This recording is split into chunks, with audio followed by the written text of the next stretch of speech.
Halo teman-teman, jumpa lagi dengan aku, Linda. Kita lanjut ke bab 2B ya.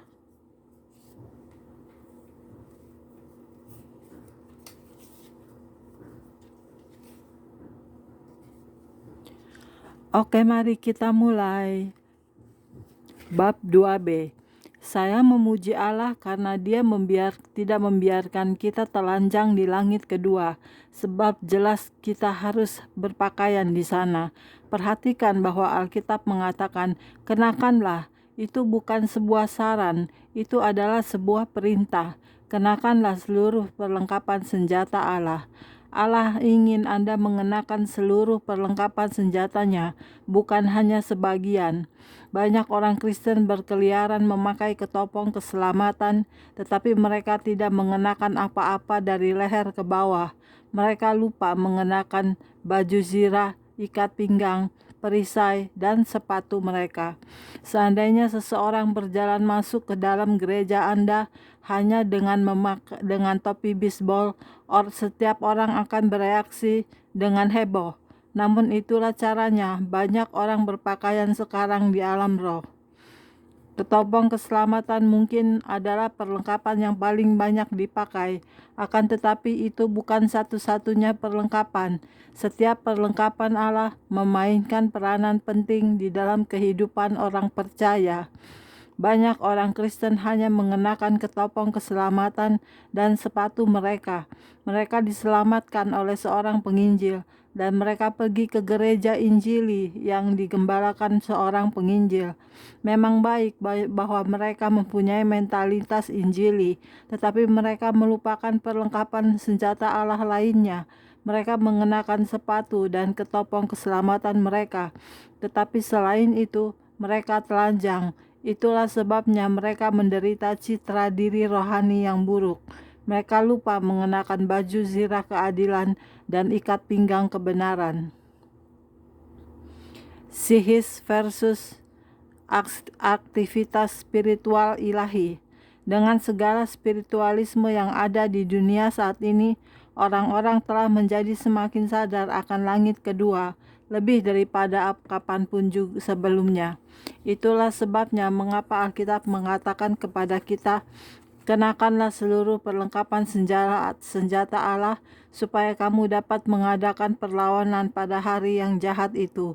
Apakah hari yang jahat itu? Itu adalah hari ketika iblis melaksanakan rencana-rencananya yang jahat. Kita harus semakin menyadari betapa kuatnya pengaruh langit kedua atas bumi ini. Di alam roh ada kuasa-kuasa setan yang mempengaruhi peristiwa-peristiwa di bumi. Tetapi Roh Allah bergerak di situ juga. Melalui dialah orang-orang Kristen beroleh jalan masuk ke langit kedua.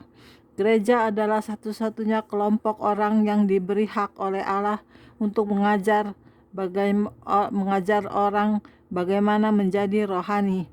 Itulah sebabnya Dia memberi kita Roh Kudus. Hak resmi satu-satunya ke dalam langit kedua ialah dengan bantuan dan bimbingan Roh Kudus.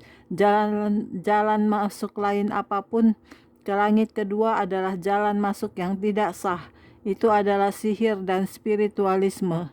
Lebih dari separuh buku-buku mengenai malaikat yang ada di toko buku sekarang memuat catatan tentang setan-setan yang telah dijumpai manusia. Mereka bukan malaikat sejati dari sorga. Mereka adalah penyamaran malaikat terang yang datang untuk membawa penyesatan. Kondisi di langit kedua. Dari semua pakaian yang dapat Allah berikan untuk kita kenakan di langit kedua, Dia memilih untuk memberi kita perlengkapan senjata. Mengapa? Karena kondisi bermusuhan yang berkecamuk di sana. Perlengkapan senjata menyatakan konflik dan peperangan. Selalu ada peperangan yang berlangsung di dunia roh.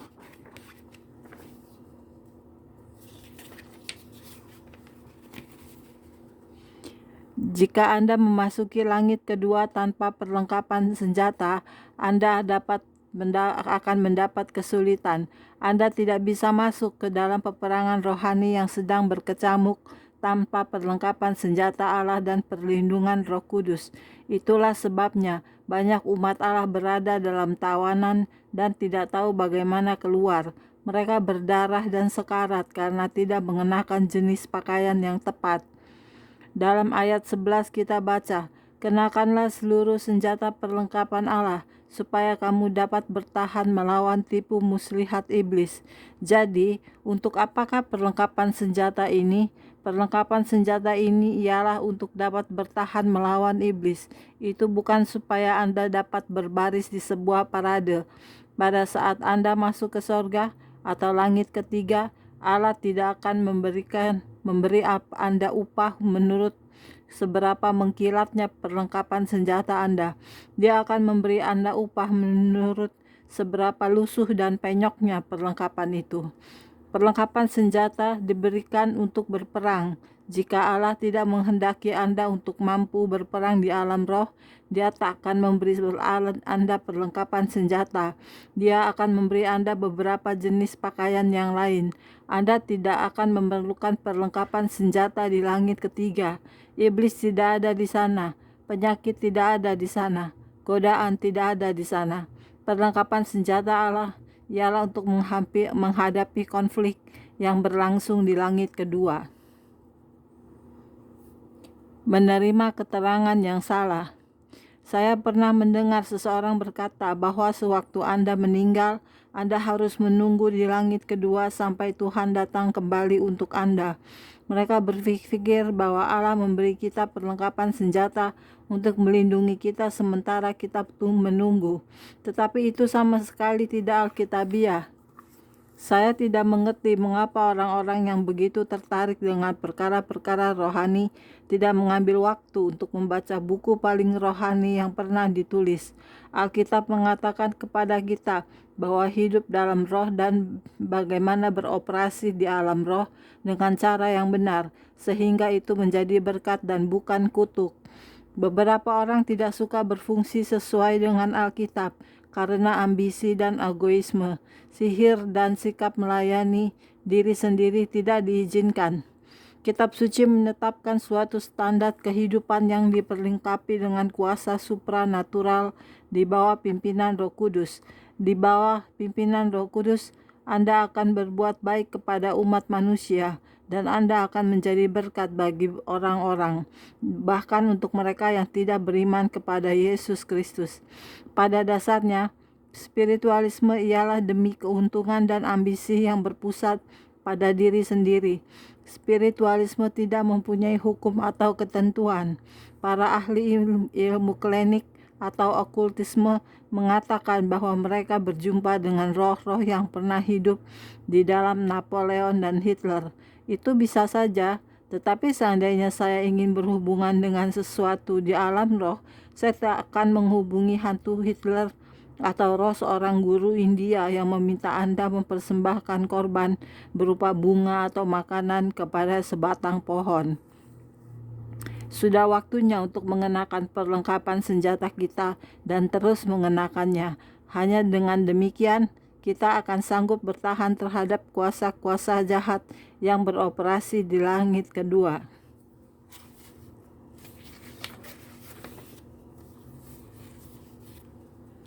Bab 3. Langit ketiga. Langit ketiga adalah dunia di mana tahta Allah berada. Di sanalah sekarang orang-orang yang mati di dalam Kristus tinggal. Itu adalah tempat orang-orang yang telah lahir kembali melalui iman dalam Kristus akan tinggal kelak. Meski menurut Alkitab, langit ke tempat kita akan pergi pada saat pengangkatan suatu hari akan lenyap dan diganti dengan sebuah langit baru. Itu akan menjadi langit yang lebih baik daripada yang kita ketahui sekarang. Saya tidak tahu bagaimana langit bisa lebih baik daripada yang lama, tetapi saya bersedia mengalaminya. Satu-satunya cara Anda bisa masuk ke langit ketiga ialah dengan percaya kepada Yesus Kristus.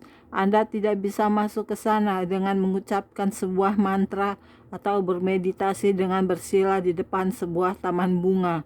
Anda hanya bisa masuk ke surga melalui pengakuan iman yang sepenuhnya kepada Yesus Kristus Tuhan.